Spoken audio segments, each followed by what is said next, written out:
We had nothing. I had one hat.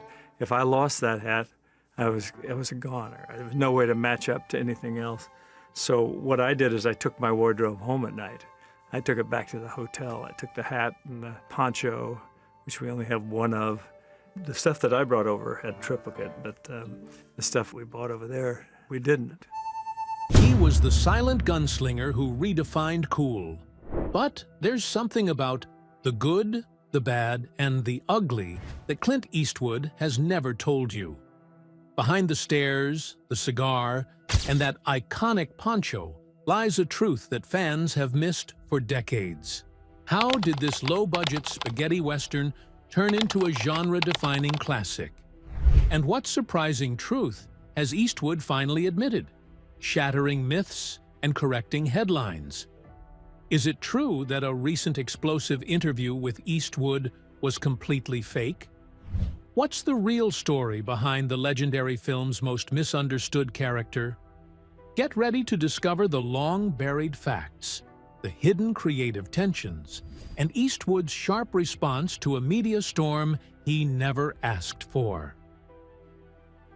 The truth behind the stare.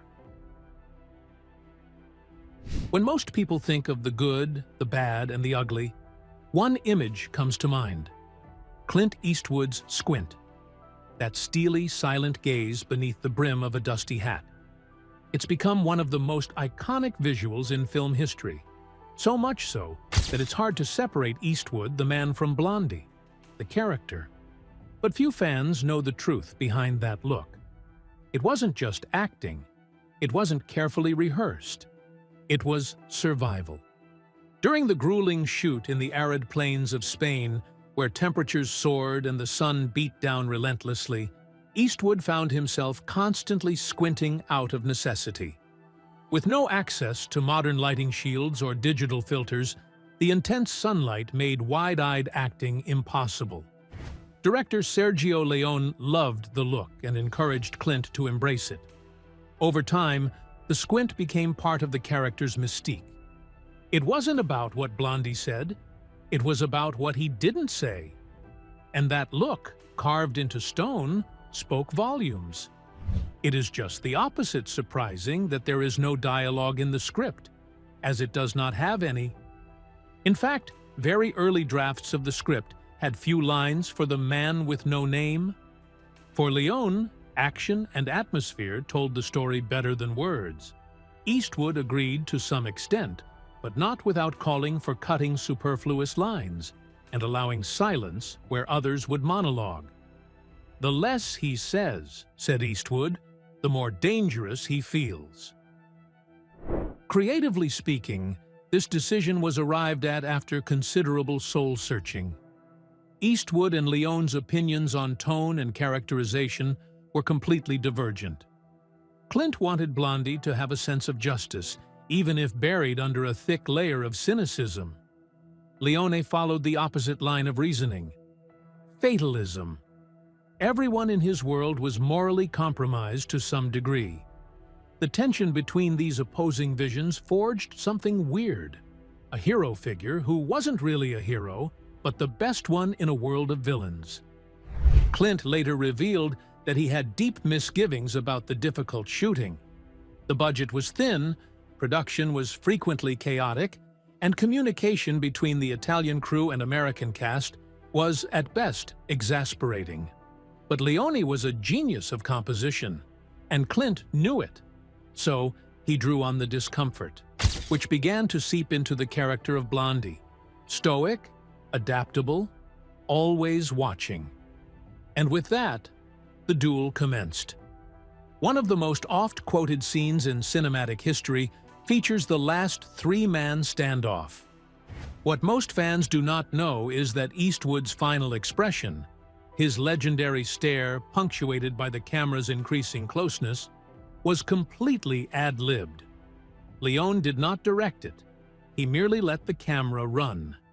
Eastwood later said he imagined Blondie was not looking at Tuco or angel eyes at that point. He was looking beyond them, beyond the violence, beyond the greed, to something that he alone understood. With this, the The poignancy deepens when the film shows no real resolution.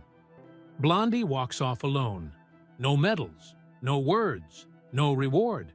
Just a long horizon and a fading whistle. That silence, that stare, it's all said. It is not just cool, it is tired. It is knowing. It's a face that recognizes too much and says just enough to keep moving. And yet, that intense silence became a language all its own, one that audiences still try to decipher today. Tuco was the star. Clint Eastwood may have been the face on the poster, but on set, there was no denying it. Eli Wallach, who played Tuco, was stealing the spotlight. From his very first appearance, half-crazed, half-charming, gun in one hand and a mouthful of insults in the other, Tuco exploded off the screen with a chaotic energy that even Leone didn't fully anticipate.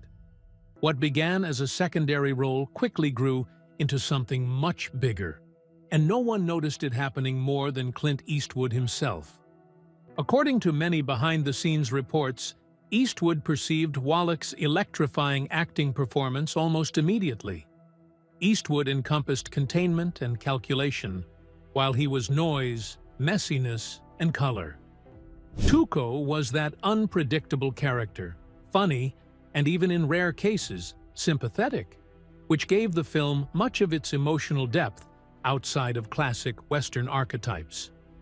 Leone, initially having Eastwood's Blondie in the quiet center of the film, began reshaping much of the action in order to showcase more of Tuco.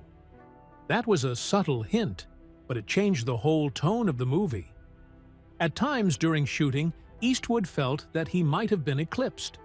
Not that he was jealous, he has always been confident in his own presence, but he knew something about the workings of star power. He said in interviews in the 1980s that Tuco was the real engine of the film, and Wallach a scene-stealing son of a gun in the best way possible. The two had a tacitly professional off-set relationship. They were not really close. Clint was a loner. Wallach, from the New York stage, was somewhat more expressive and extroverted. Opposite behavior and personality doubled up. Few amateurs know that during the shooting, Wallach was in genuine danger. In the scene where Tuco finds himself handcuffed to a dead man on top of a speeding train, Wallach was nearly decapitated when the train was coming too close to an obstacle in the opposite direction.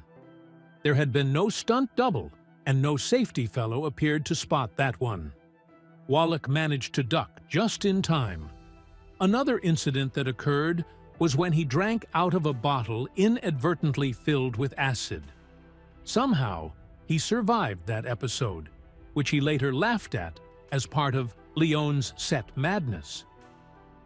True to his nature, Eastwood saw it all happening. The creative chaos, the growth of Wallach's role, and instead of pushing back, he adjusted it. He tilted more toward the calm of Blondie, leaving Tuco to rage. When the blow-up in him came, he trusted that the contrast would work. He was right. Clint's quietness made Wallach shine even brighter. Together, they created something dynamic that spent very little time in the genre. Not a hero and his sidekick, but equals against oppositions. Tuco is not comic relief. He is the heart of the film. Some fans today argue that the good, the bad, and the ugly should have been called Tuco and the other two. Maybe this is a little bit of an exaggeration, but there is some truth to it. Such richness brought him to the role that he changed the definition of being an outlaw in the cinema. Not just malevolent, but a man full of contradictions, greedy and caring, brutal and wounded. It is a performance with which the audience still resonates decades after, further back. What most viewers missed, that Blondie's quiet strength only works because of Tuco's loud unraveling, a duo that redefined anti-heroes forever.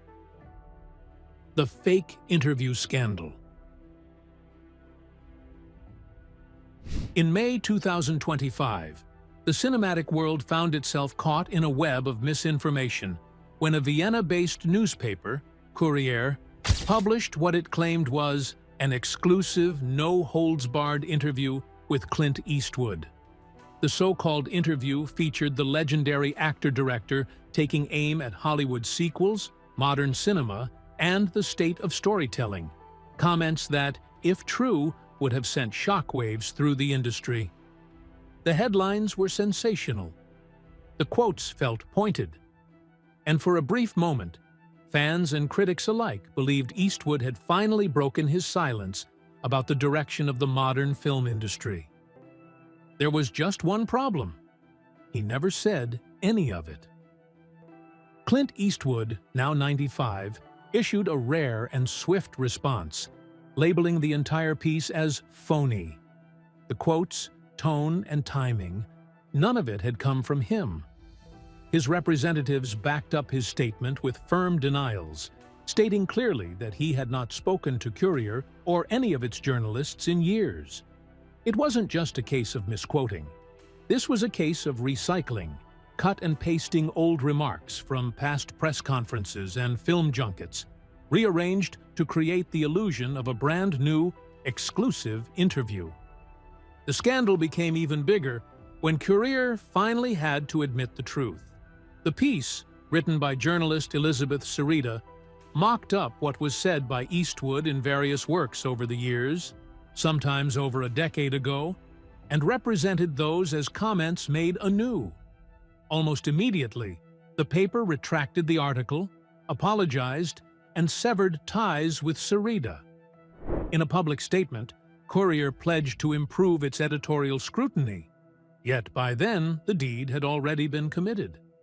Fans felt betrayed, not by Eastwood, but by the paper. Many a reader had praised the interview as an honest critique, before finally coming to be misled when the truth came to light. Even in terms of viral speed, that was disturbing. Dozens of other outlets had quoted or republished the fake interview before verifying its authenticity. The words traveled far before they were ever questioned, reflecting how fragile the trust of the media is in the age of the digital. How come this drama caught such fire so swiftly? For starters, Eastwood is notoriously private, so any headline claiming a rare interview with him would automatically turn a few heads. Second, this was exactly in line with what many suspected Clint might think.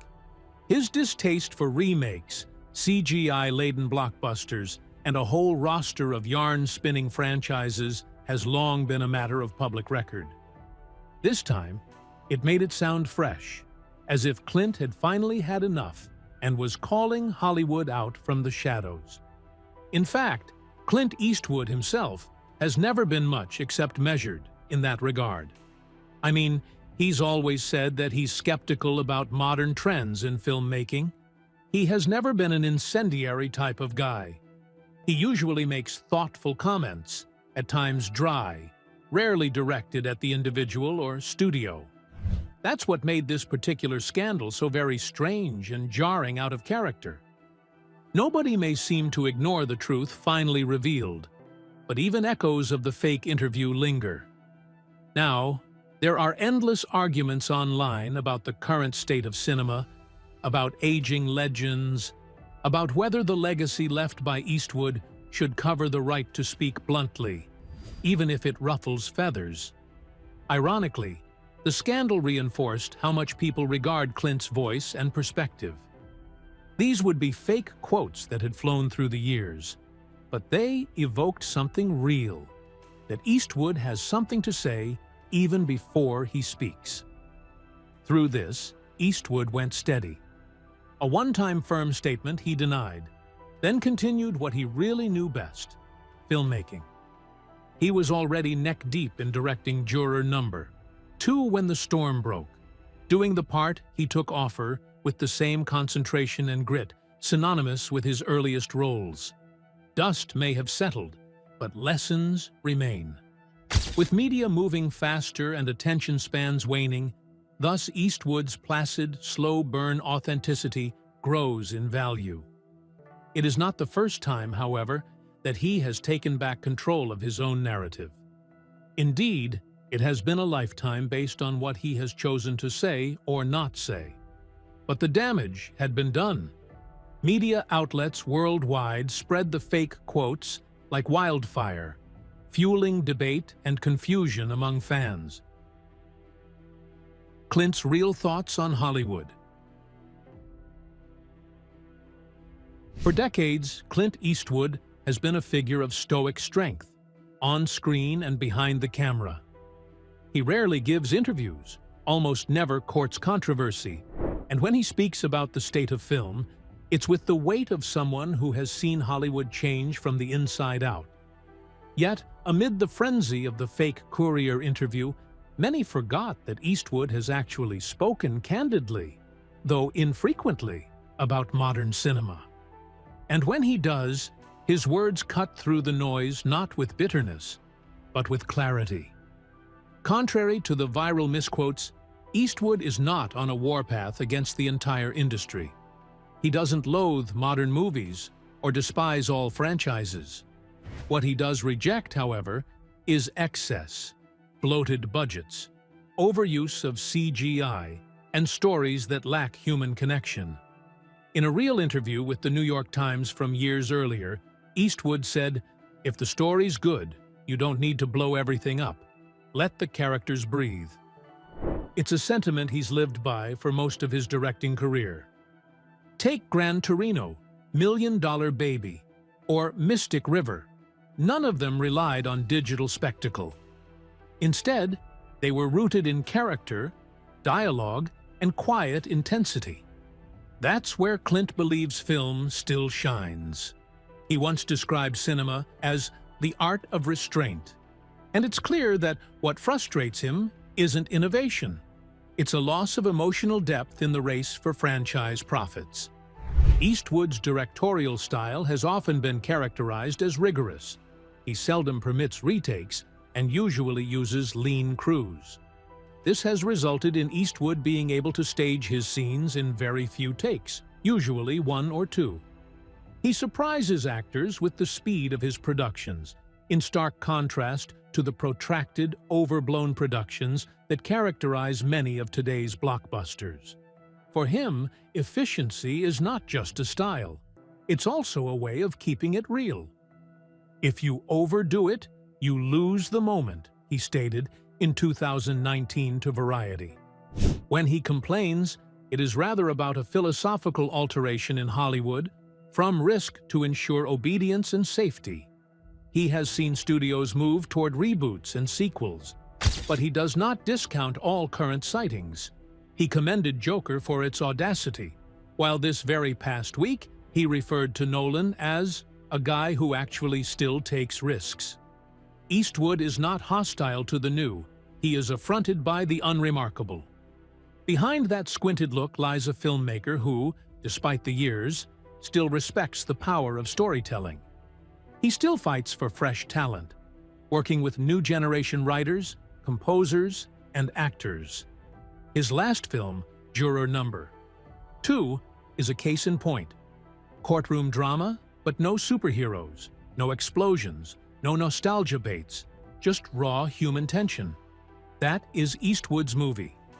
He was there to receive the AFI tribute in 2020, when he asked what would keep him going at his age, and his reply was, "Because I still love the challenge of figuring out a story. The world keeps changing, but people don't really change that much." Quiet but profound observation, and a statement that would say much more about his view of modern Hollywood than any number of phony quotes could. Not all of Hollywood seems fascinated with Eastwood. He is also not a relic ranting against the system. He is a craftsman who believes that the heart of cinema will stay the same, though certainly the surroundings are changing. That's a rare view in this day and age. Patient, grounded in experience, and developed from decades of work rather than selling the image. When a younger filmmaker solicits his advice, he is said to say, "Make something that means something to you. That's the only way it'll mean something to anyone else." Ironically, the misquoted interview said the same, but through a dishonest lens Clint never approved. Secrets buried in the film's dust. Even die-hard fans of the good, the bad, and the ugly often miss the tiny, carefully hidden choices that elevate the film from a Western classic to something almost mythical. While the shootouts, the long silences, and Ennio Morricone's iconic score are what most remember, Clint Eastwood has quietly revealed that some of the film's most impactful moments were never in the script. They were discovered in the dust, the sweat, and the long days on set. In interviews over the years, Eastwood has hinted that the film's power lies not just in Sergio Leone's direction or Morricone's music, but in the small, unplanned moments that the camera caught. One of the most famous examples? The graveyard scene. It's one of cinema's most breathtaking final acts, yet the circular tombstones, the tracking shots, and even Blondie's now iconic cigar flick were improvised. Eastwood has said that much of the cemetery climax was blocked out the day of, including his decision to move slower, make fewer gestures, and simply let the tension hang like smoke in the air. Another treasure hidden within the cold and emotionless gaze that Blondie seems to have. Many knew that it was merely Eastwood playing a variation of his man with no name persona. In fact, just as Eastwood noted, he had purposely chosen to play Blondie ambiguously, neither hero nor villain, just a mere survivor of a world that offers no moral compass.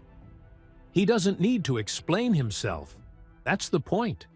You see what kind of man he is by how he treats the dying, not how he talks about justice, he later elaborated, regarding Blondie's few lines and even fewer expressions. Then again, there is this well-remembered explosion scene at the bridge, where both armies of the Union and Confederacy are engaged in fierce fighting for a wooden bridge. The bridge was blown up inadvertently before any shooting had even taken place. The special effects crew balloons under a misunderstanding of a command and exploded before the time. It held up production for days, with Leone furiously at work. Later, though, Eastwood confessed that the accident actually benefited the scene. The rebuilt bridge had more grit, and that waiting time gave a real tension added to the set that translated into a sense of building pressure in the final cut.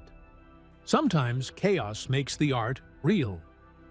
Many fans are not aware that the good, the bad, and the ugly wasn't filmed in sequence.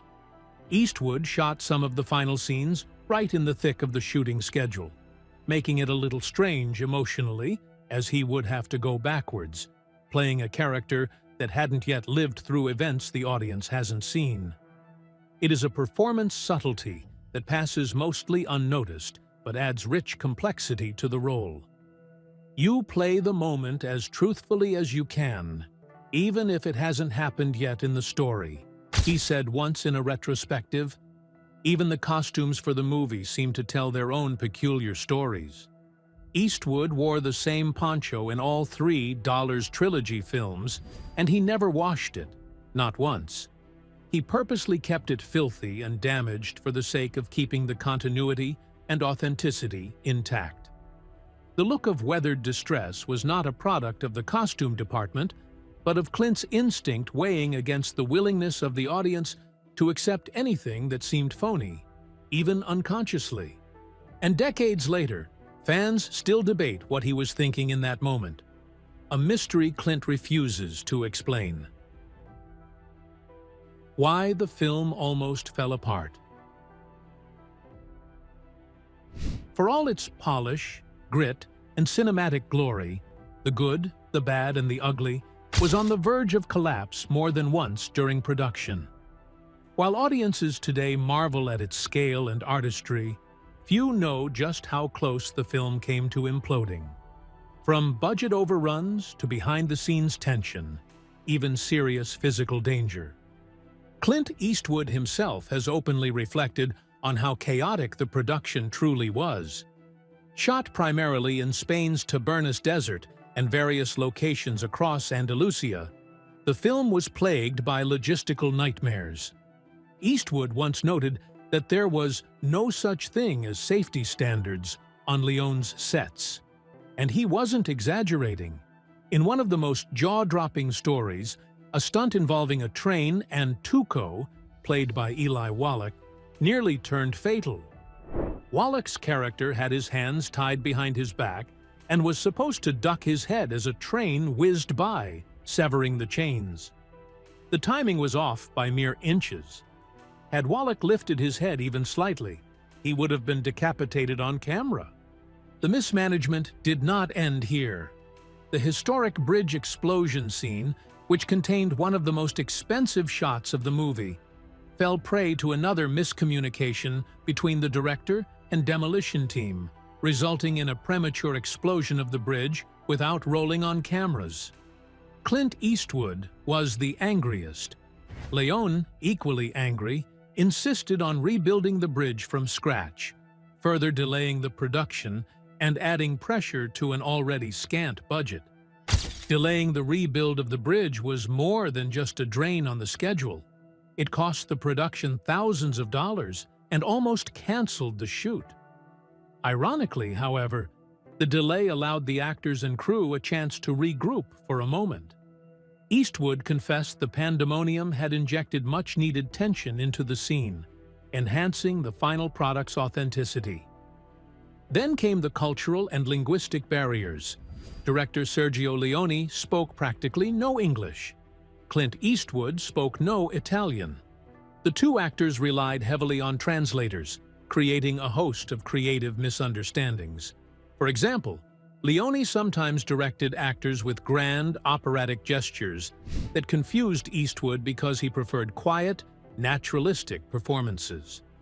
Eastwood thought the two different styles generated a few subtle tensions among the cast during the shoot. Still, Eastwood respected Leone's vision, even if in discomfort from it. Budget constraints held promise every time. Having been made to constitute what later became the iconic Dollars trilogy, this was by no means the most heavily financed project. The producers feared that the peculiar Italian spaghetti western style would not appeal to a larger American audience.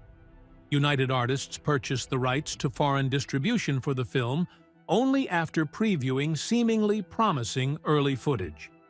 Had that preview flopped, Eastwood's breakout moment might have gone down in history as another spectacular failure. Leone might not have had enough studio clout to finish the picture as intended either. Without Eastwood's growing American star power, he might not have had his studio clout. Even actors' rivalries threatened to create an ungodly atmosphere. Although there was a very good name working between Eastwood and Eli Wallach, they were both wary of one another. Wallach, a method actor in New York theater, had an approach entirely different from Eastwood's instinct-driven style. Their on-screen chemistry is undeniable, but at times, their quiet standoffishness was complemented by utter silence between takes. The pressure was enormous. Leone's ambition often greatly exceeded that of time, money, or the extreme conditions of the desert. Coastal days stretched very long under a hellish sun, and a lot of scenes were shot without any permits or medical supervision at all. Eastwood remembers the shocking number of crew members suffering from heat stroke, dehydration, or outright exhaustion. Yet it was under these conditions that a rawness was achieved that few other films could match. Looking back, Clint called the shoot pure madness. But from that madness came cinematic gold, a legacy carved in silence. Clint Eastwood has built a legendary career on characters who speak volumes without saying much, and perhaps nowhere is that legacy more deeply rooted than in the good, the bad, and the ugly. Decades later, the film's influence continues to stretch across generations of filmmakers, actors, and fans. And what's most remarkable? Much of Eastwood's enduring power lies in what he chose not to say, on screen and off. Eastwood's portrayal of Blondie, the mysterious good, redefined the Western hero. Until then, Western protagonists were loud, righteous, and often overly noble. Eastwood flipped that idea on its head. With a clenched jaw and narrowed eyes, he embodied moral ambiguity with just a shift in posture or the flick of a cigarette. He understood that silence could be louder than any monologue, and that tension didn't need to be explained. It could be felt. Leone's sweeping close-ups captured every unspoken moment, but it was Eastwood who gave them weight. Well, it happened to become a way of life and clothes. In the years that followed, Eastwood seldom gave interviews, chased the press, or defended his work. He understood the mystique it created and wielded it to build a persona that was less than life, but much larger than life. It also remained just as unshakable in the quiet discipline of Eastwood as in this digital age, where stars pour out everything onto every platform, and which presumably most of his subjects would consider attentiveness to their lives. And fans salute him for that. This is exactly the point in the recent interview scandal that was disturbing. When the Austrian paper Courier published what it argued as a brand new interview with Eastwood, loaded with sharp remarks criticizing Hollywood, sequels, and streaming, the story broke news channels and went viral. Such quotes seem to provide a complete confirmation of what most people thought of Eastwood's old-school principles. Headlines ran with it. Fans debated it. But it was all in vain. It was fake. Eastwood quickly and adamantly denied speaking with Courier or anybody else over the past months. The quotes were decades-old fragments of previous roundtable appearances that had been stitched together and presented as new commentary. The reaction was swift. Journalist Elizabeth Sarita was fired. The publisher apologized, retracted the piece, and accepted blame.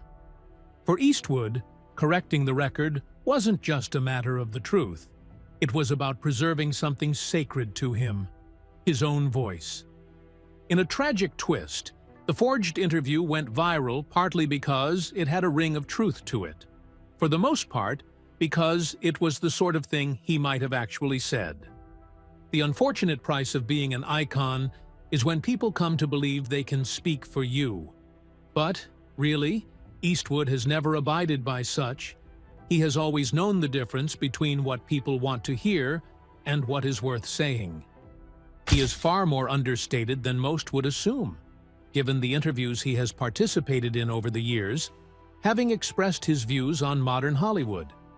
He believes in secret storytelling, respects its artistic risks, constructs characters, and always gives talented opportunities to younger actors and newcomers. He isn't just a dead guy, a boring yet strong enthusiast of the art form. He talks with intent. He is silent with intent. Even in his 94th year, Eastwood is busy affecting change in the industry. His recent directorial effort, Juror Number 2, reminds audiences that he's not just a relic of the golden age. He's still making films, still changing, still proving that the quietest endurance can outlast any trend or flash of fame. In the end, The Good, the Bad, and the Ugly wasn't just a film, it was the foundation of a myth.